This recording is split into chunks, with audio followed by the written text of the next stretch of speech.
مو یا وړو کولمو په هکله خبرې کوو. small intestines یا کوچنۍ کولمې.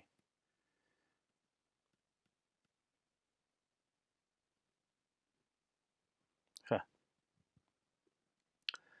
کوچنۍ کولمې کله چې د معدې پایلوریک سفنکټر خلاصیږي، د کوچنیو کولمو لومړنۍ برخه یا ډوډینم شروع کیږي او د کوچنیو کولمو آخري برخه الیوسیکل جنکشن یا هغه ځای چې کوچنۍ کولمې نورې بالاخره د غټو کولمو سره یوځای کیږي تقریبا 6 متره په بالغ انسانانو کې اوږدوالی لري او په دریو مختلفو برخو باندې کوچنۍ کولمې زموږ په وجود کې ویشل شوي دي. لومړۍ برخه یې د ډوډینم په نامه یادیږي. ډوډینم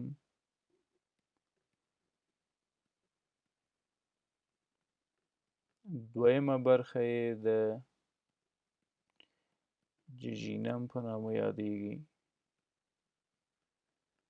او د کوچنیو کولمو آخري برخه ایلیم نومیږي چې بالاخره د الیوسیکل جنکشن په واسطه باندې نښلي غټو کولمو سره. ښه، دا د کوچنیو کولمو لومړنۍ برخه ده او له دې ور اخواته بالاخره کوچنۍ کولمې له معدې سره یوځای کیږي. دا ډول معده هم د مرۍ سره د ګسټرو اسافیګل جنکشن په واسطه باندې نښلول شوې ده. دا شوه سټمک یا معده.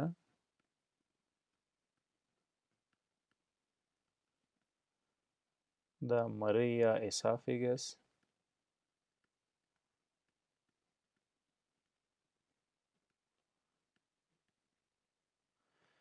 د مرۍ او د معدې ترمنځ چې کوم شیردان یا جنکشن ده دته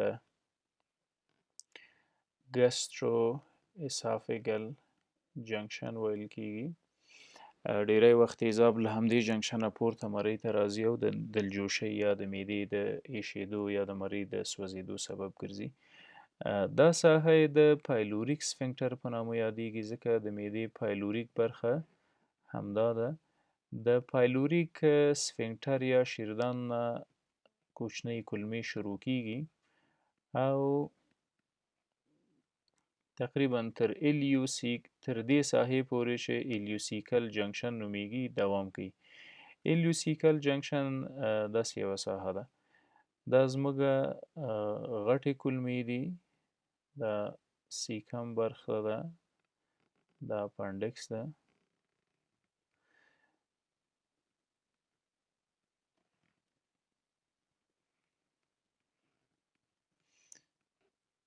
دا الیوسیکل جنکشن ده، یعنی وړې کولمې بالاخره په خپل ایلیم بخش کې د سترو کولمو سره د الیوسیکل جنکشن په واسطه باندې یوځای کیږي. تقریبا په بالغ انسانانو کې 6 متره طول لري. د انسان په وجود کې وړې کولمې ډېرې مهمې او اساسي دندې لري چې د هغو په هکله حتما خبرې کوو. د ډوډینم ساحه له دې ځایه شروع کیږي. تقریبا دغومره ساحه ډوډینم ده. اثنای عشر یا ډوډینم ډیری وخت د پیپټیک السر یا د اثنای عشر زخمونه په دوو ساحو کې منځته راځي. اثنای عشر یا ډوډینم د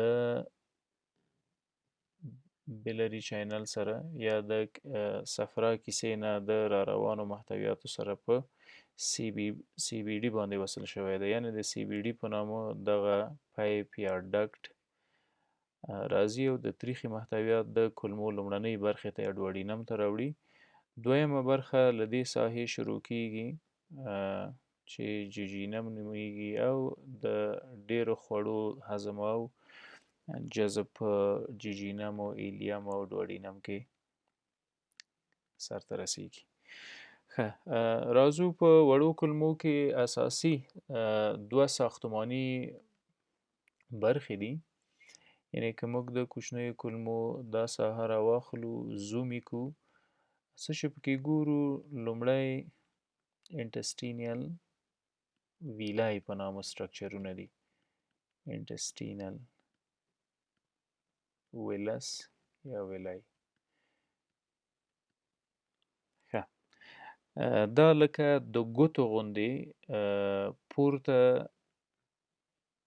ولاړ ساختمانونه دي د کوچنیو کولمو په میکوزا کې. یعنې که دا ساحه راواخلو، زوم یې کړو، نو په مایکروسکوپ کې داسې لیدل کېږي. که دومره ساحه یې واخلو او نوره یې هم د مایکروسکوپ لاندې زوم کړو، نو هر یو یې داسې یو ساختمان لري. دلته د اپیتیلیم حجرات دي په هر ویلس کې. سمپل کالمنر اپیتیلیمز دي. دغه اپیتیلیمونو د اپیتیلیم دغه حجراتو ته انټیروسایډز یا د کولمې د کوچنیو کولمو د اپیتیلیم حجرات هغه ساختماني او مهمه حجرات دي چې د جذب، د ترشح او د کنټرول ټول وظایف پکې سرته رسول کېږي. دا سمپل کالمنر اپیتیلیم ده. سمپل کالمنر اپیتیلیم.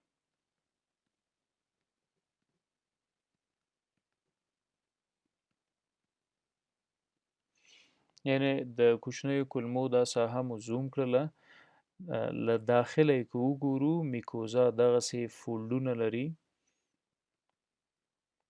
او دا فولډونه معمولا د دې دپاره دي چې سرفیس ایریا زیاته شي او د هضم دپاره ډېر اسباب، د جذب او د هضم دپاره ډېر اسباب مساعد وي په کوچنیو کولمو کې. که دا ساحه یې راواخلو، زوم یې کړو، هغه ساختماني حجرات پکې په دا شکل باندې پراته دي. د دې ترڅنګ دویم مهم سټرکچر چې په کوچنیو کولمو کې پیدا کېږي، هغه انټسټینل ګلنډز یا د کوچنیو کولمو غدوات دي. انټسټینل ګلنډز ته په ځینو کتابونو کې لیبرکونز کرپټس یا کرپټس آف لیبرکونز هم ویل کېږي. انټسټینل ګلنډز. ښه، دا د ټیوب په شکل، یعنې په داخل د کولمو کې که همدغه زوم کړې ساحې خپلې وګورو، نو زموږ دا یو ویلس ده تر دې ساحې. درست؟ په ویلس باندې بیا غږیږو چې څومره مهم حجرات پکې دي. دلته پورته چې کومه ساحه داسې راځي په مایکروسکوپ کې، دا د انټسټینل ګلنډز یا د کوچنیو کولمو د غدواتو یا د لیبرکانز کرپټس مایکروسکوپیک ساختمان ده یا هیستالوژیک ساختمان ده چې معمولا په سرطاني امراضو کې د حجراتو نوعیت او د حجراتو شکل مطلق بدلیږي. دلته هم سمپل کالمنر اپیتیلیمز دي. ولې یو څه تفاوت پکې د ویلس په اپیتیلیم په تناسب لیدل کېږي. په کوچنیو کې، په لومړیو کې دغه حجرات چې دي د دوی هغه د نمو پروسه یا مایټوسس ډیره تیزه روانه وي. څومره چې د مایټوسس پروسه مخکې ځي، دغه حجرات بالغه کېږي او بالاخره انتقال کوي تر دې ساحې پورې. کله چې دلته را رسیږي دا حجره، نو د انټیروسایډ په نامه یادیږي. د انټیروسایډ په نامه نوره یوه بالغه د اپیتیلیم حجره ده، او دغه انټیروسایډ معمولا شیډ اوټ کېږي مطلق له دې ساحې. بالاخره چې کله وخت یې پوره شو، بالغه شوله، غوڅېږي او د کوچنیو کولمو لیومن ته غورځېږي، د کوچنیو کولمو داخل ته. ټول هغه انزایمونه او د هضم دپاره مساعد مواد چې په داخل د انټیروسایډ کې دي، هغه په کولمو کې د هضم او د جذب سره خپله ورسپارل شوې وظیفه سرته رسوي. راځو په کرپټس کې یا په دې ساحه کې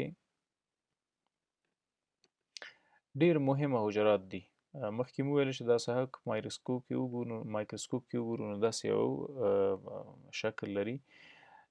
یوه حجره یې د ارجنټفین په نامه یادیږي. ارجنټفین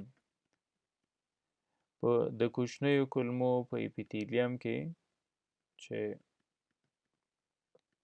د ویلای په نامه کوچنی سټرکچر ده، په هغه کې ارجنټفین په نامه حجره. په ځینې کتابونو کې دغه ارجنټفین حجراتو ته انټیرو کرومافین حجرات هم ویل شوي دي چې توجه مو ورته انټیرو کرومافین حجرات. ښه، د دغو حجراتو وظیفه ډیره مهمه ده. د انټرنزیک فیکټر په نامه مواد جوړي، انټرنزیک فیکټر. او دا انټرنزیک فاکتور څو مهمې او حیاتي وظیفې لري. یو خو د وینې په جوړښت کې ونډه لري، هیموپایټیک وظیفه لري، هیموپایټیک. او بله مهمه وظیفه یې د هیموپایټیک ترڅنګ هیموپایټیک فنکشن د میکوبالامین یا ویټامین B12 په جوړولو کې یا په سنتسس کې او جذب کې ډیره مهمه ونډه لوبوي دغه انټرنزیک فیکټر. میکوبالامین یا د ویټامین B12 په ساخت و ساز او جذب دواړو کې مهمه رول لري. ښه، یوه حجره د انټیرو کرومافین په نامه یا د ارجنټفین په نامه په ویلس کې یا په دې کوچنیو ساختمانونو کې موجوده وله، د مهمو وظایفو سره چې بالاخره د وینې په جوړښت کې د ویټامین B12 په جوړښت او سنتسس کې رول لري. بله حجره د ګابلټ په نامه یادیږي. مثلا دا د ویلس ساختمان ده، دا پکې هغه اپیتیلیل حجرات دي. د ارجنټفین حجرې ترڅنګ د ګابلټ په نامه حجرات موجود دي پکې، او د ګابلټ حجراتو مهمه وظیفه ګابلټ سیلز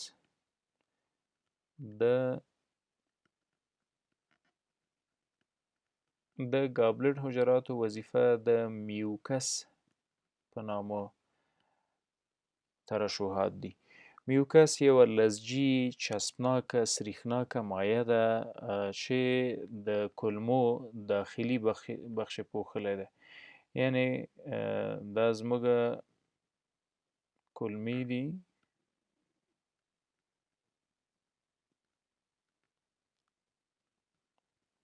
میوکس لکه یوه پرده او سریښناکه پرده د کولمو دغه میکوزل اړخ مکمل اخلي او پوښي. ځکه د کایم کې موجود تیزاب، کایم یعنی په معدې کې خواړه سره د تیزابو مکس شوي دي او کولمو ته راستول شوي دي. دغه میوکس مواد دي چې په خوړو کې موجود مخرب عناصر نه پرېږدي چې زموږ تر اپیتیلیم او تر حجراتو پورې راورسیږي. نو دا د میوکس وظیفه ده. میوکس هم د ګابلټ په نامه د اپیتیلیل حجراتو نه تولیدیږي. بله ډیره مهمه حجره چې په دې اپیتیلیم کې موجوده ده هغه د پینث په نامه یادیږي. پینث سل. د پینټ سل تر ټولو مهمه وظیفه د ډیفنسین په نامه د موادو تولید ده.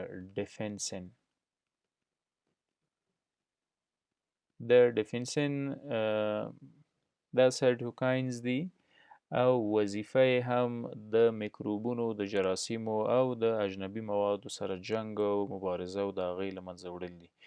یعنی زموږ په کولمو کې نچرل انټي مایکروبیل ده، طبیعي انټي مایکروبیل ده چې زموږ د وجود د حجراتو په واسطه باندې تولید کیږي او جوړیږي.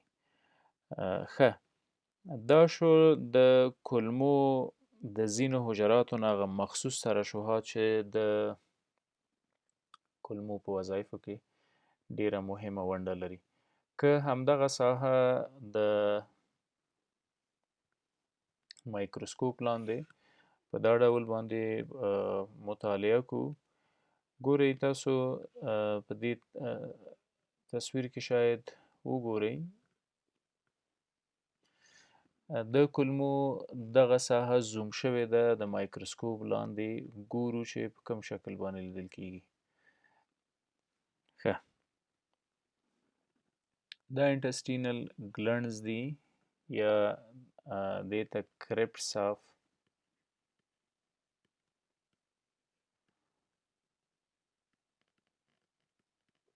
لیبرکونز وایي، او د دې وظیفه د کولمو سرفیس ایریا یې زیاته کړې ده د جذب او د هضم دپاره ښه فرصت دغه ساختمانو او دغه کوچنیو جوړښتونو مساعد کړی ده.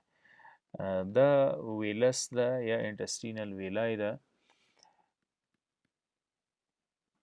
او په دو کې هغه مهم حجرات دي چې مخکې مو ورته اشاره وکړله، درې ډوله حجرات ول چې میوکس یې جوړوه، انټرنزیک فیکټر یې جوړوه، او د انټرنزیک او میوکس سره د ډیفنسین په نامه مواد تولیدول چې د انټي بیوټیک خاصیت یې درلوده. کوم اپیتیلیم چې دلته موجود ده د سمپل کالمنر اپیتیلیم په نامه یادیږي، یعنی زموږ کولمې هم لکه د معدې له څلورو دیوال له څلورو لایو یا له څلورو غوښینو پردو جوړ شوی ده. لومړۍ پردې ته یې میکوزا وایي. میکوزا هغه لومړنۍ غوښینه لایه یا پرده ده چې د کولمو داخلي دیوال یې پوښلی ده. په هغو کې په میکوزا کې لومړۍ برخه د اپیتیلیم په نامه یادیږي، او دا لومړنۍ برخه د اپیتیلیم. اپیتیلیم یو ډیره مهمه او کوچنۍ پرده ده د حجراتو. دا زموږ د اپیتیلیم پرده ده. کوم حجرات چې پکې موجود دي د کالمنر سمپل کالمنر حجرات دي. د دغو حجراتو په سر باندې کوچني مایکروسکوپیک جوړښتونه دي چې هغو ته مایکروویلای وایي. مایکروویلای، او د دغو مایکروویلایو وظیفه د کولمو په مخصوصو حرکاتو او د کولمو په ترشحاتو کې ډیره مهمه ونډه لري. مایکروویلای، که مایکروویلای هم وګورو د مایکروسکوپونو لاندې، نو د دوی هم د جوړښت حجرات هغه اپیتیلیم حجرات دي، سمپل کالمنر حجرات دي. د میکوزا لاندې موږ د یوه بله لایه لرو یا یوه بله غوښینه پرده لرو چې سب میکوزا ورته ویل کیږي. د سب میکوزا لاندې یوه بله کوچنۍ غوښینه پرده د کولمو په دیوال کې موجوده ده چې هغه د مسکولرس په نامه یادیږي. مسکولرس د کولمو د دیوال هغه غوښین حجرات چې مایچې او عضلې پکې دي، د وینې رګونه او د اعصابو رګونه پکې دي، ډیری په دې مسکولرس کې لیدل کیږي. او اخري د دیوال اخري غوښینه پرده هم د اډونټیشیا په نامه یادیږي. د اډونټیشیا او د مسکولرس د دې دوه پردو ډیره وظیفه د کولمو د حرکاتو ده، او د لومړیو دوو پردو وظیفه د هضم او د جذب ده، ځکه ډیری غدوات او حجرات په همدې ساحه کې تولید کیږي. ښه، د کولمو د ترشحاتو په هکله به مفصلا خبرې کوو.